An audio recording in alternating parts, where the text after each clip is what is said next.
if he can keep that streak going, or if Jackal's going to make that a lot more difficult. Because, you know, despite him hating this matchup, he's very practiced in it. Jude knows how to fight against Steve. Sometimes, I mean, what are you going to do? You can't run away from your problems, right? Well, in this case, you might want to actually stay a little bit away. Yeah, exactly. You know what? Respect his distance, okay? It's not about running away. It's about not getting comboed to 80 one hit. Well, and maybe I just spoke a little too soon. Oh no. Okay, he gets away from the fair. Look at Jude. He's going in on the SDI, by the way. Yeah, you could see his arm moving at the speed of sound to get out of that. He has great SDI too. I was playing Jude yesterday with Ken, and he just like his SDI is very, very good. The unfortunate thing is that the lower level tools, so Stone and Wood, have lower SDI modifiers on them, so you get less off of SDIing at the beginning of the game, basically. Yep. But he has Diamond already. We are less than a minute in. DDee's been hit once. Well, Jackal, he got hit once, and it was 60. And, you know, DDee got hit again. 14. Yeah, exactly.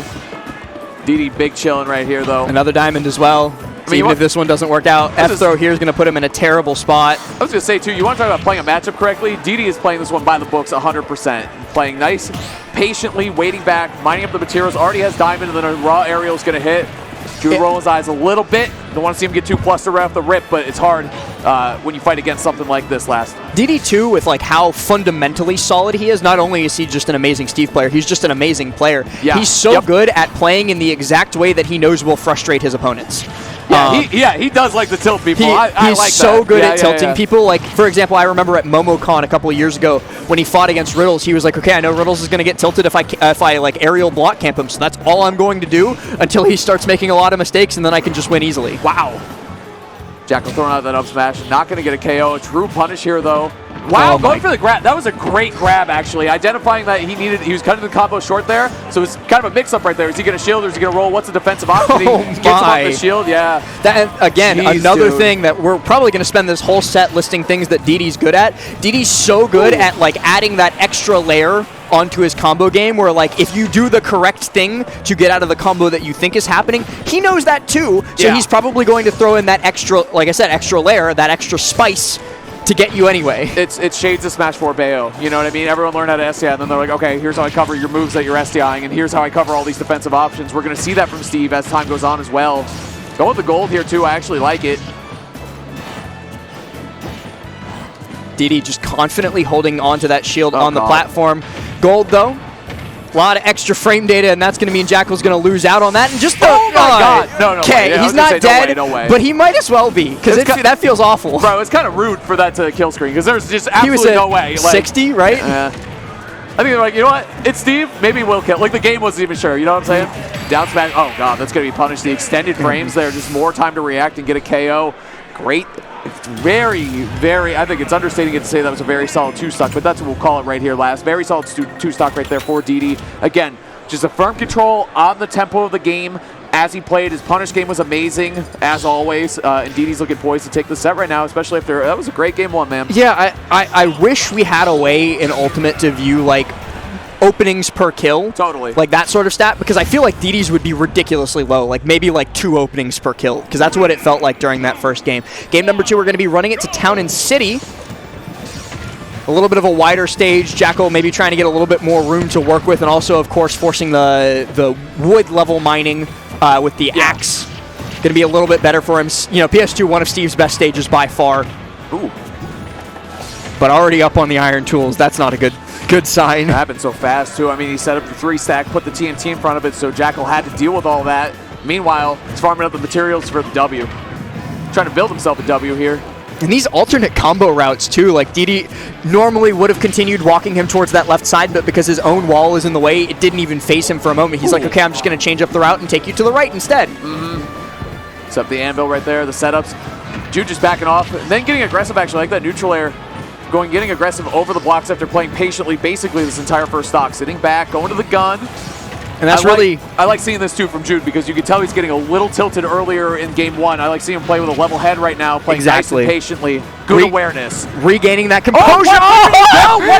Who hit the turbo on that cart? It passed back over the redstone torch, so it got repowered up. We're going to see it in the picture-in-picture replay here. Look, it hit the redstone torch to the left of the crafting table, so it got fast again. Yeah, it hit the NOS, man. Fast and furious on that one for sure. Up tilt, though, I think that Jackal has some of the best up tilts from Wolf in the game. Best up tilts and up smashes from Wolf, so hopefully he sees... Oh, well, not that one, though. Not that one. Hold on. Oh, okay. The Turbo SCI working a little bit. But he still takes 56. Only taking 56. A modest 56. Down throw here into the dash attack, going to force DDee into the corner, but he's more than happy to just go high, drop that anvil, and reset the situation. That's the big thing in this matchup specifically, is that Steve can just reset basically whenever he feels like it, because Jackal and Wolf in general, I don't really think has like the easiest ways to deal with anvil and minecart on reaction. Like, Of course he can bear them, of course he can reflect the anvil, but in the moment, it's a lot more difficult, and well, it's difficult to live through that as well.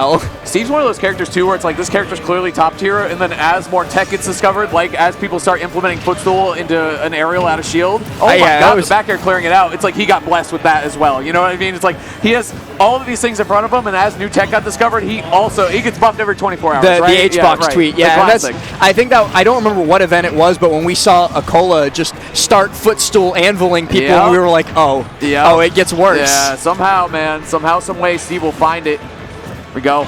Pressure in the corner. Meanwhile, Jackal very quietly dominating this game too. I like it. Yeah, the Town and City pick definitely working out for him. Of course, Steve's going to be able to kill a little bit earlier with like his back air and stuff at the ledge, but that street runs both ways. Jackal, his own bear, a very strong tool, and he's looking for it here. Gets right over top of the minecart, looking for something to close this out before DDee can start to mount this comeback, because we've seen it before. Diamond, it's a comeback mechanic for sure if DDee can just get crafted up onto it. F-throw here is enough to kill, and so that's not only mining time, that's a diamond. Diamonds might be forever, but we'll see if the stock is. 105 already on the Steve. Oh, but just no opportunity to craft yet. Jackal's pressure, beautiful, staying right in his face, but right outside of his burst range, so that DDee doesn't have the confidence to craft. And the back air, it's finally good enough. He's shaking it out. His hands hurt. Yeah, so much. Oh my god. Look at this again. We saw it in the small box, but man, dude, that was insane. By the way, I love that. That's a real see ya. Run that one back, Numbies. Hold on. Come on. Bro, Jackal's in a great position, and he just barely misjudges. Boop. And I think that was also dude, it went faster. That was a damned if you do, damned if you don't, because DDee was back airing if he had jumped. So I guess maybe spot dodge would have helped him, but if Jackal had jumped to avoid the minecart, he would have eaten a back air. Chat, I can't. Either way, we're going. Actually Wile E. Coyote situation. Jackal is kicking right now. The aerial's gone. Almost clearing that one out. I just hear chicken run when this character's playing. Do be happening. The Benny Hill theme, right? Here we go. Why he just shot the TNT? Oh. That's a lot of knockback. These guys are scrapping right now. I'm actually interested to see that, thanks to the House of 3000 tech, Jackal, after winning that game, banned Battlefield and Small Battlefield. So left PS2 open for DDee. No DSR here, so that allows him to go back to it as well. Yep. Of course, you get the good materials on the stage, too. Just again, small things like that make the best character in the game even better. It's like everyone goes to PS2 all the time, right? He doesn't have any bad stages. I'll be completely straight up. But he has stages that are better than others. Well, and PS2 is one of them. So that happens when a character can build his own damn stage. Do you really have a bad one? Yeah, you can turn it into a good one. Like if you're on FD, usually you can shark Steve because he has trouble landing. Well, what if he just builds a platform to land on? What do you do then? Exactly. You got to go with the Charles theory where we're full sending Rainbow Cruise again. Oh. All right, Charles. I missed you. That's the Chuck Nasty right there. It's definitely nasty is what I'll say about it. So is that. Building this up right now. Waiting it out. Ooh, all right. Thread the needle. It's good. Yep. Right through the uprights. Yep. Yeah. Exactly. DDee taking his time here. I like it. And again, he knows how to play in ways that frustrate his opponent's game plan. He's just if he feels like he's starting to get overwhelmed by Jackal, Jackal's beating him in advantage and in neutral, he's like, okay, time to slow it down. Let's back off. Let's build some walls. I like this too. I was playing against Jude a lot yesterday. And when we were playing and he started losing, he's like, I'm just getting hit. And then he would just stop getting hit. And I think if he thinks that way all the time, he did that really well in game 2. Just, it's so funny. It's so stupid. It's like the stupid advice ever is just don't get hit. But then it becomes the smartest advice in the world when it's the right thing that you need to hear at that time. I think Jackal's doing that really well. That was the thing with Riddles for a while, too. You remember the majors where he was running the Isaiah tag? Oh, yeah. That tag was to remind him to just say, just don't get hit. It's so important. It's so important. It's like, it seems incredibly stupid, but it's really not. Sometimes it's the simple things in life. It really is, last. But here we go. Minecart going to take that one down. No turbo boosted needed on that one. Yeah, you just die anyway. 69% on DDee, though. If Jackal can find a good conversion in the corner, he could even up these stocks, but just the way we've been seeing DDee play, he like hard SDI'd that up to avoid the bear follow-up? Playing another level right now, last. F-tilt. Setting it up. Jackal trying to make this come. Oh, he tried to scoop it up. I love the idea because Wolf runs to the ledge. You're like, he's going to nair. He is going to neutral air 1000%. So you want to go low for it. You want to take your time on it, but no, DDee doesn't get caught by it, and now he knows that that option is there, so it's not going to work again. I hate that because you showed your hand and you didn't get anything for it, so it's always going to be there. But hey, there's always mix to be layered on top of other mix. Getting the diamonds, building up a 2-stack right now too, going for another one as well. DDee actually pretty low on material, so you're going to have to build this one back, but DDee really doesn't care about materials that much, and it's so odd to say for a Steve like him too, but he's super comfortable playing materialless, like minecartless as well, if like he has to for a period of time. He's not doing too hot with it right now, though. Only 2 stone in the pocket, and Jackal's starting to put on this pressure, starting to work his way towards this game number 3 victory. I was going to say, too, minecart is just kind of Steve's final smash. You know what I'm saying? And like, so if you it might be better than his final smash. If you have that, that's amazing. And if you don't, you know what? You got to find something else to do here. And it's been working really well against Jackal, as it typically works well against people. But up air, not going to clear that stock out. I was kind of expecting the up smash. Me too. Getting a little bit more materials back in the inventory. Ooh, okay. Punishing that F smash in this situation where it will kill you is ridiculous, by the way. Jackal playing amazing. That F smash is like, it's actually not punishable. It's Jackal's not human. He's tasked. Yeah, exactly. Oh! The mistiming! Up smash almost stopping, but you can see no materials. Running up and grabbing, man. And now, but Jackal still has to be careful because almost everything that Steve has with Diamond will kill him in the corner here. So is this it? Are we seeing a tri-state twist? You see DDee already throwing up the hands. Really good stuff by Jude. Jackal Harris taking down that game 2. Again, losing the game 1 into winning the next game and getting a come from behind victory in game 3 is so impressive against someone like DDee on this character, Steve. Well played by Jackal. The adaptation on display from Jackal is second to none right now. He's playing some of the best Smash Brothers that I have ever seen from him. DDee sticking to the Steve on his potential winner's side life. Sometimes when he gets threatened, he starts to go confusing characters, but believes in it here, believes in it now, and we'll see if he can get the dub on Jackal once again on PS2 to take us to that game number 5. Throwing a bit of curveball at Jackal. He's getting aggressive, right? Always it's been, I'm going to set up the wall, I'm going to build my materials, I'm going to chill. Oh, off the anvil into up smash. Good damage right there. The fact that Wolf up air clanked out anvil and then lost to it anyway feels so bad. It'd be happening, lass. It'd be happening. Anvils be crushing coyotes and all sorts of media these days. That's the Acme special. We've talked about it before. Also, I know he's a wolf, okay? It's in his name. He's a coyote. He's canonically if we want him to be. It's a coyote named Wolf. Could you imagine? What the heck? Anyway. Could be a... Yeah, Falco is not a falcon. But he's not... His name's Falco, not Falcon. But... Oh, Captain Falcon's not a falcon. Captain Falcon is also not a falcon. This is true. All right, here we go. Even stocks here. Both players are... Oh, my God. Do not touch that. That's the day 1. That is day 1, Steve. Touch my wall, get F smashed. Uh-huh. Up you go. I love the turnaround, too. Good hit confirmed right there from DDee. I'm shocked that it was only 30%. But we're going to keep going here. Fair into F smash, crafts up onto diamonds. And this is... It's looking like Jackal's going to have to make another comeback if he wants this set to end now. It'd be happening against Steve sometimes. Oh, looking to reflect back up, but I don't think... I like the idea for sure. Yeah. Back air right there. Stuff DDee running away. Most dominant game we've seen so far in the set. Back air barely. I can't believe, honestly, it didn't hit earlier. I can't believe that somebody did not die there. Another anvil to force Jackal out of his position on the ledge. Gonna maintain center, though. And a great just dash grab. beautiful from Jackal. I think that Jackal falls into that stereotypical category of spacies where the more they're grabbing, the more they're winning, right? We say it about Light all the time, but the more they're connecting with grabs, I think very true, yeah. Not whipping grabs. Whipping grabs and dying, very bad for very business, bad. is what I'd say, yes. Agreed. But and honestly, I would obviously not a spacey, but I would put Game & Watch players in that same category. The more they're grabbing you, even at high percents, the better they're doing. What about Steve as well? Steve and Kazuya, they're grabbing you? They're grabbing you, they're killing pretty you. well, I think, yeah. You know what, maybe just grabs are a signifier of success in Smash Brothers. We've hit on something new I tend to agree.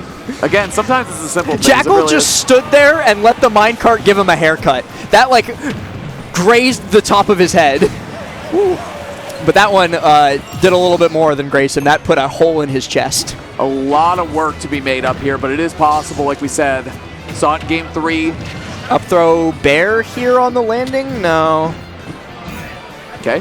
Chillin', taking his time. DDee, safe landing into a big Oh, C punish. This might be the game. Nope, okay.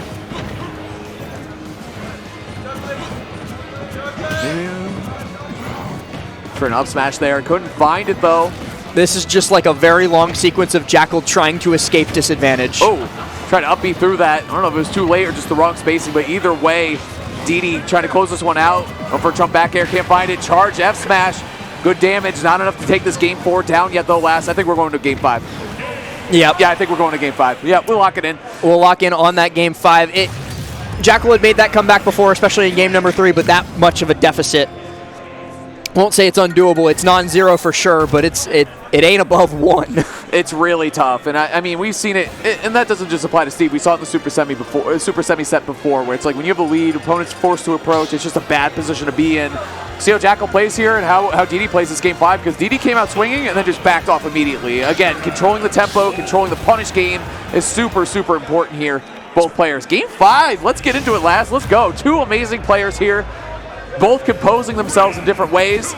Let's see who's got it. Jackal, DDee, Game 5, Town and City. Makes sense, makes sense. Makes sense. Smash Ultimate, though. It's a game of momentum, and the one coming into this Game 5 with momentum is certainly going to be DDee. That's Jackal, how you use the gun against TNT, by the way. This is how instead of shooting it point blank, we shoot it from a little bit farther away. Right. Didn't Elmer Fudd himself, all right? The gun's on backwards, man. Here we go. Jackal taking his time here, delaying that forward air. Oh! Something else that Jackal does really well is delaying and mixing up the timing of his aerials. Wolf, obviously, great drift. A lot of great aerials in his kit.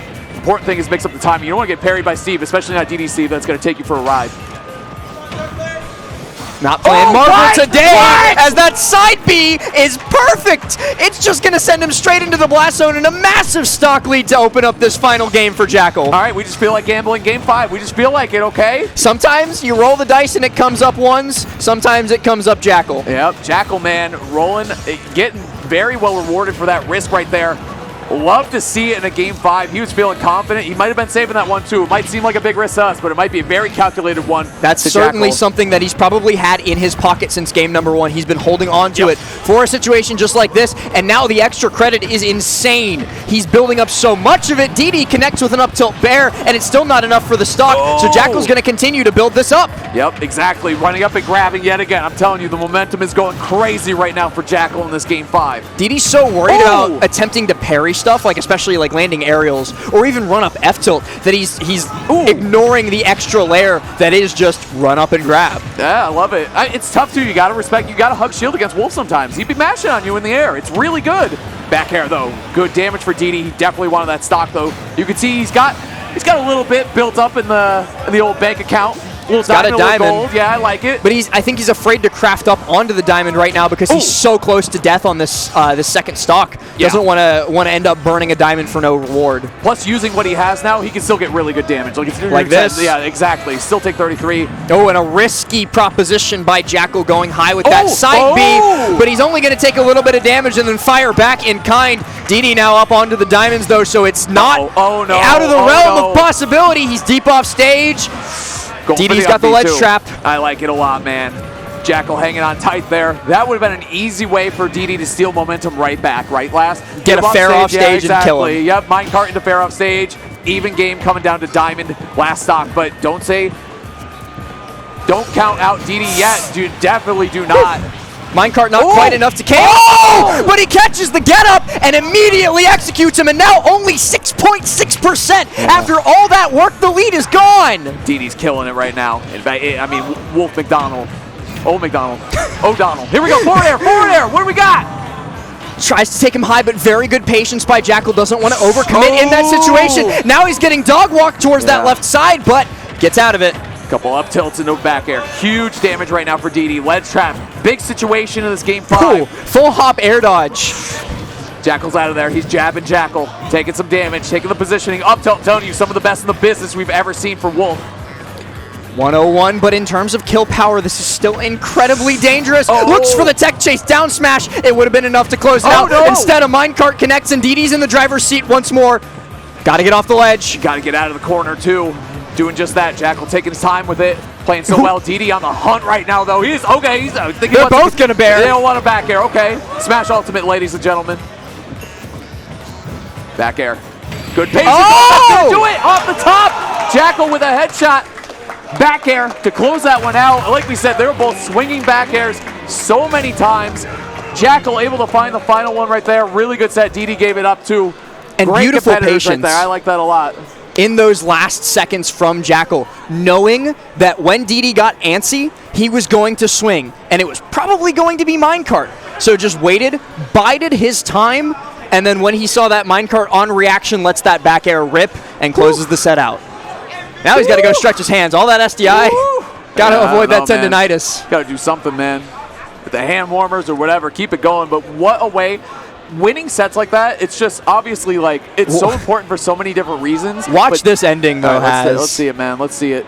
It's like, you're going to get antsy. I'm just going to keep jumping around this platform, put a little bit of pressure on your shield, and then... Boom. It's crazy, too, because think of how good Minecart was for the entirety of that set. Like, just so strong. Closing out so many key stocks in games. Like, it was just such an important tool. But just like any other tool in the game, if you predict it and you're ready for it, you can get punished. It's not easy, obviously. It's not super easy. We saw Jackal do it right there. Take that game down. Take down that set. Really, that might be my favorite set of the tournament so far. That was really good. GG's. Yeah, GG's. Especially after that first game where let's be honest, DDee destroyed him in game number 1. I was kind of thinking it was like, okay, 3-0 and a wash. Jackal's going to go down into losers. He's going to be a little bit tilted because he ran into another Steve, but definitely showing the fruits of his labor. He's figured out how to play the Steve match properly. He's figured out what to do in those situations, and DDee, one of the best Steves on the entire planet, going down to him.